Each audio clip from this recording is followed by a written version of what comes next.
I'll move on to our next speaker, who has built his reputation on contrarian views, disciplined research, valuation rigor, and the kind of risk awareness that keeps investors sleeping at night peacefully.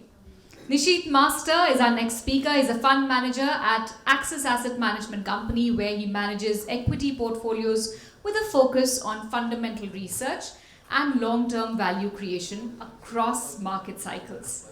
He'll be asking a question that's very much on every investor's mind right now. Can a contrarian strategy deliver strong returns in the Indian markets in 2026? Let's welcome Mr. Nishit Master to explore that and try and answer that question for all of us. Please put your hands together for our next speaker, Mr. Nishit Master.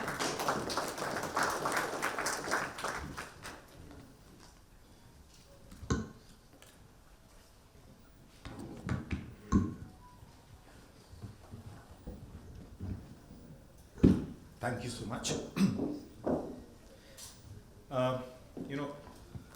To start the deck, what I've done is I've put in a few slides on my view on the market, certain data points which you might find interesting, and then the reason why I believe contrarian style might work in 2026.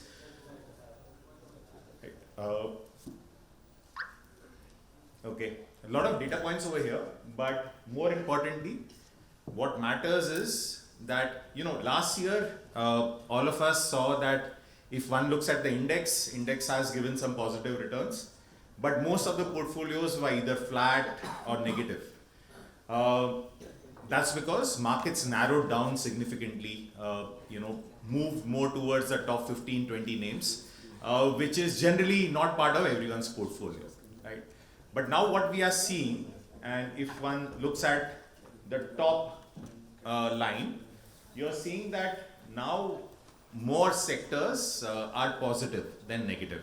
So if one looks at the Jan data, the Feb data, percentage of sectors which have outperformed the market, it's more than 50%. So we went down to, if one looks at March 25, around 1/3 of market was positive, 2/3 sectors were negative, to now where almost 73% of sectors are positive and 27% are negative, which means that the market is becoming a lot more broad-based.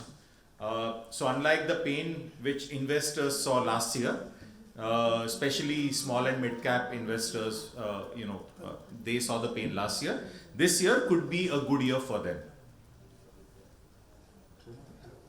Again, now this is for the top 500 stocks. If one looks at the percentage of stocks which are trading above 200-day moving average, this typically peaks at around 90-95% and bottoms out at around single digits. This time around, it bottomed out at around 9%. It's currently at 33-34%. Long-term average is at 56-57%. So we are significantly below mean in terms of number of stocks trading above 200-day moving average, which means that we have significant more room for stocks to do well.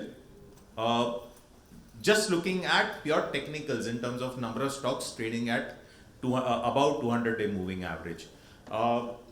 So significantly below mean, we are moving from a bottom of 9%. I'm not saying that we might reach 90% soon. If that happens, great. But at least from a probability point of view, there are chances that we might move up rather than down. Again, I was talking of the broadness or the narrowness of the market. If one looks at the top 500 stocks, only 12% stocks are close to their 52-week high. But if one looks at the stocks, almost 263 stocks out of 500 are either down more than 20% or more, with 123 stocks out of 500 down more than 30% from their 52-week high. So the pain which we've seen in the last 1 year, you've seen incremental data where the broadness of or the breadth of the market is improving. I assume that we will see more stocks now moving towards this near 52-week high or 5 to 20% from their 52-week high, rather than being more than 20% down. And I'll give you the reasons why we might see that. That will come from the earnings chart, which I'll have, I'll show later on. Again, this chart, essentially the blue line is essentially NSE Midcap 100 underperformance or difference between rolling returns versus Nifty 50, which is a large cap index. And the maroon line is essentially NSE small cap index as compared to Nifty 50, which is a large cap index, in terms of the difference in rolling returns. We've seen bouts of outperformance, like in say 23, 22, 23, 24, where small and mid caps did significantly better than large caps. Last 1 year, we've seen bouts of underperformance, small cap delivering significantly lower returns than large cap, even mid caps to some extent delivering lower returns than large cap. We've now started seeing catch up from small and mid cap, which again to me shows that this year will be the year where markets will broaden in terms of the number of scripts which will outperform the benchmark.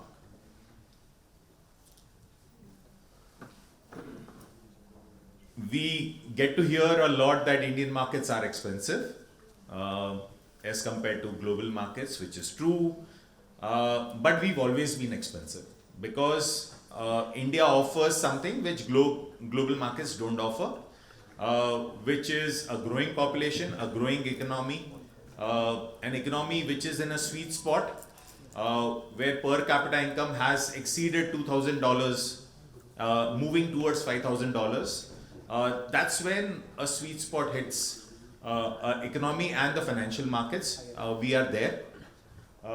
So yes, we are at a premium to global markets, but if one looks at the premium, in the last 12 months, our premium towards the world market has gone down significantly. We've underperformed the world markets.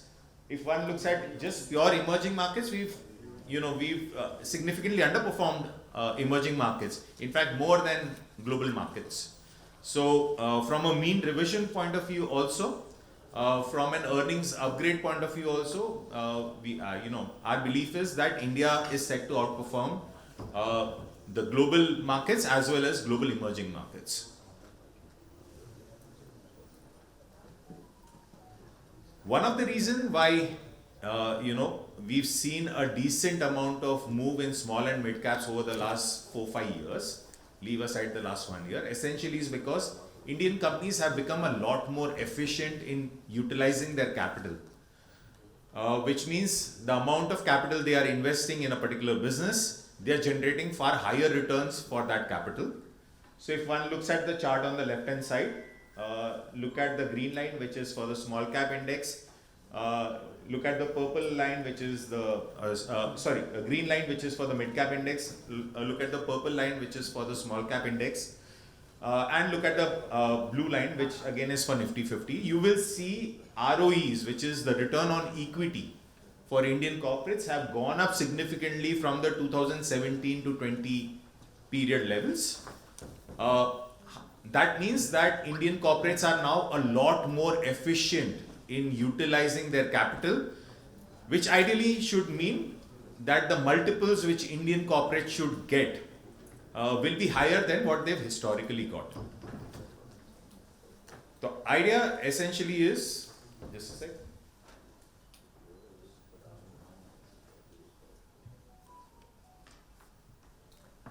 So idea essentially is that Indian corporates have now become more efficient. We will see better, return ratios or better multiples for Indian corporates, and that's also across sectors. My last slide on the market, and then I will say why a contrarian style will work. And I'll also explain our contrarian approach to markets. But my last slide, if one looks at the quarterly earnings, and this is for the top 500 companies, we are seeing an acceleration in earnings. So 2 quarters back, we saw a 6% earnings growth. Last quarter, we saw or Q2, we saw an 8% earnings growth, sales growth. This quarter, which is Q3, we saw 11% sales growth. From an earnings perspective, we moved from 12% to 15% to 19%, which means that we are seeing acceleration in earnings, and this is essentially adjusted earnings, especially for the labor code change which happened by the government. So these are adjusted earnings, but if one looks at the earnings growth, we are now seeing acceleration in earnings, which means that a value kind of an investing style, which had not done well in the last, last 15 odd months, will start making a comeback. Again, if one looks at the top 100 companies, we are seeing some acceleration, but we are seeing significant acceleration in a small and mid cap space. Again, a pain point area for last 1 year, but we believe that we are now seeing that earnings acceleration happening, which will lead to better outperformance. Now, why this whole presentation on, broadening of markets, broadening of or improvement in earnings profile, improvement in trajectory of earnings? That's because if one looks at various styles of investments in the last 1.5 years, because we were seeing a slowdown in earnings, market moved more towards styles like low volatility, because when things don't work out in your favor, you lower your risk profile, or investors lower their risk profile. So the market deviated towards styles like growth, styles like quality, styles like low volatility, because at that point in time we were seeing earnings growth rate to come down. Last 3 quarters, we are seeing earnings trajectory move up, which means slightly more riskier styles like value, like momentum, should start doing well in this cycle, because now we are seeing an acceleration in earnings. With this, moving back to the topic which I was given, which is contrarian investing. In simplified terms, contrarian investing means investing against the wind, right? Or against what is a predominant setup in the market. You're investing against that. You're looking at areas where people are not currently looking at. For us, what contrarian investing means is that you focus on intrinsic value. Now that intrinsic value should be significantly more than the current market cap or the current price of the stock. That's plainly because the market is not looking at that stock or sector favorably right now, but there is chance that it will look at that sector or stock favorably going ahead because of certain triggers. What we also look at is cyclical turnarounds. If if a particular sector is looking or is undergoing pain right now, but we believe that things are changing for that particular sector, we will look at that sector from a cyclical turnaround perspective, and we are looking at mispriced opportunities in the market, where market is not giving enough value for the inherent strength of a company or the fundamental changes which are happening in a company. We believe that that could be a great bet to play on. Now, the predominant theme in any contrarian investing is value. But if one looks at just value, right, the problem with looking at just value is that you might fall under a value trap. So how to avoid falling under a value trap? You just don't look at value, but you also look at good quality companies with value. But I will say that one needs to go one step ahead of that. One step ahead of that is look at companies with value, with good management, but with also specific triggers, so that the realization of value is faster. So that we don't lose patience in terms of waiting for the stock to perform.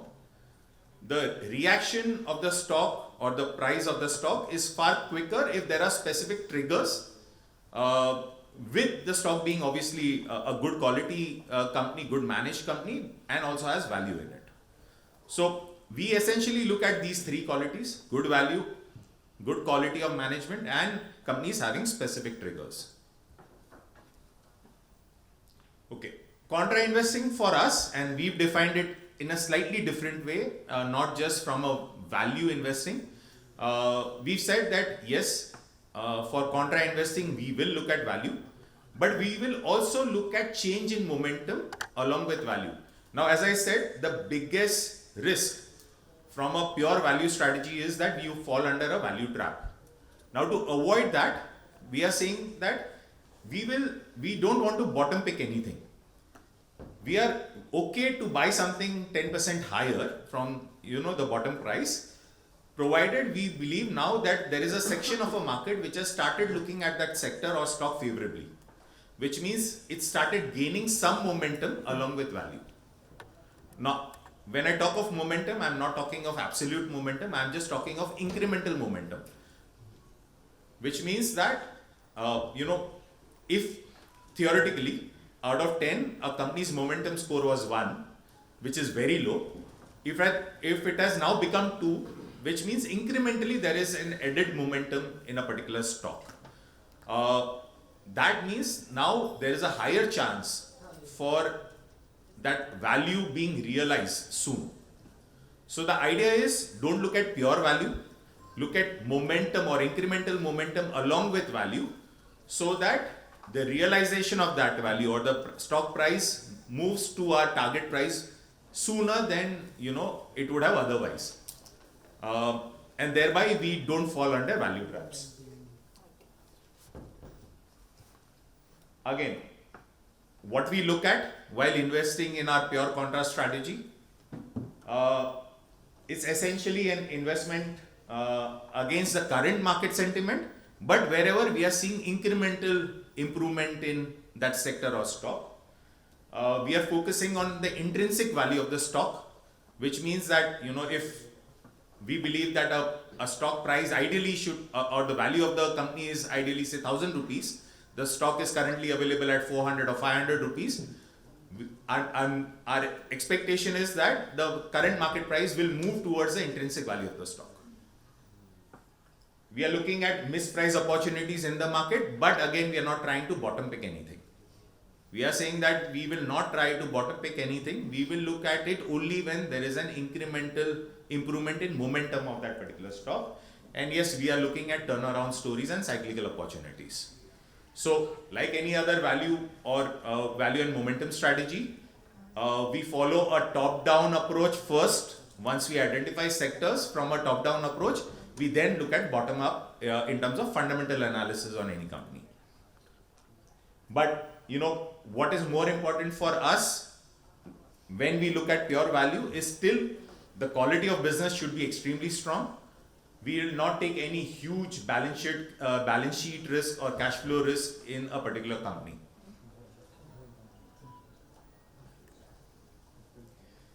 Now, it's important to know what we are looking at, but it's also important to know what we are trying to avoid. What we are trying to avoid is traditional businesses which have a declining growth. Now, an example for that will be, say, a media company or a paper or a newspaper company, right? Where it's a traditional business. All these companies make decent amount of cash flows, but the readership is declining because it's moving more towards net or internet-based, news applications. So we will avoid traditional businesses with declining growth. We will avoid significantly high value stocks because again, this is predominantly a value focused strategy. And especially, because high valued stocks leave very low cushion for any mistakes. Because suppose if your assumptions don't hold true, the drawdowns can be significant if the valuations are high. Again, we will avoid corporate misgovernance or corporate governance issues, companies with corporate governance issues, especially ones which have a proven track record of corporate misgovernance. And we will also avoid portfolio concentration. Just because obviously, because again, from a risk management perspective, if we have a significant high portfolio concentration, then the drag, if our assumptions don't hold true, can be significant. So these are the 4 things we try to avoid in our pure contra strategy.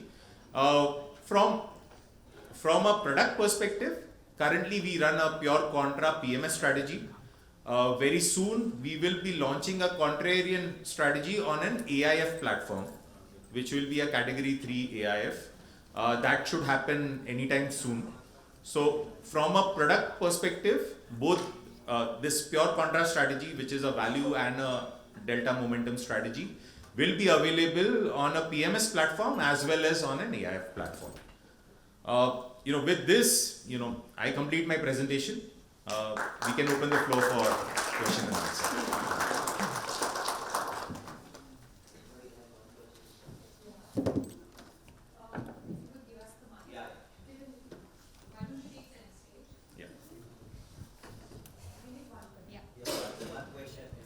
Guys, any question? We only have time for one quick Q&A. Anyone? Okay. Please introduce yourself and ask the question. Good morning, everyone. I am Anand Dalmia from Hyderabad. You talked about mispriced opportunity. So I'll take an example and ask this question. Is IT sector currently a mispriced opportunity or a bottom fishing? Okay, so your question, can be answered in 2 ways, right? If the belief is that AI can only help the business grow, then it's clearly a mispriced opportunity, which is not what I believe right now, right? But if the belief is that AI will only help in terms of efficiency of Indian IT companies to service their clients, then it's clearly a mispriced opportunity. But if the belief is that AI will fundamentally change how businesses operate, right? And then it will change how Indian IT companies need to modify their businesses from, say, number of employees into number of hours worked into the billing rate, moving from that kind of a business model to an outcome-driven business model, where the company will go to a client and say that I will help you deploy AI so that you save $10 billion, of which you can give me $2 billion. If that is the case, and that's where I am veering towards, then it is a value trap as of now. We will have to wait for companies, various companies to evolve their business models to demonstrate that they can move to the second style of business.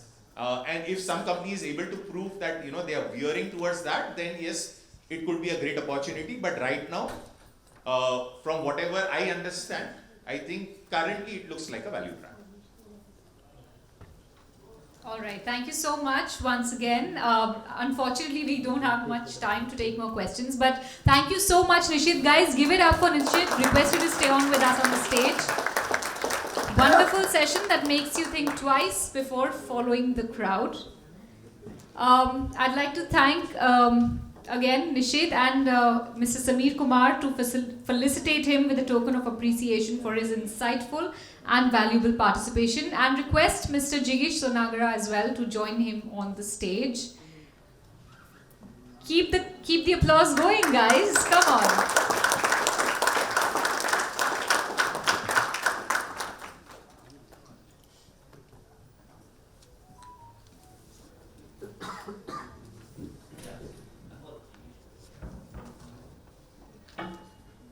Okay, there you have it. Once again, Nishit Master, thank you so much for a wonderful session.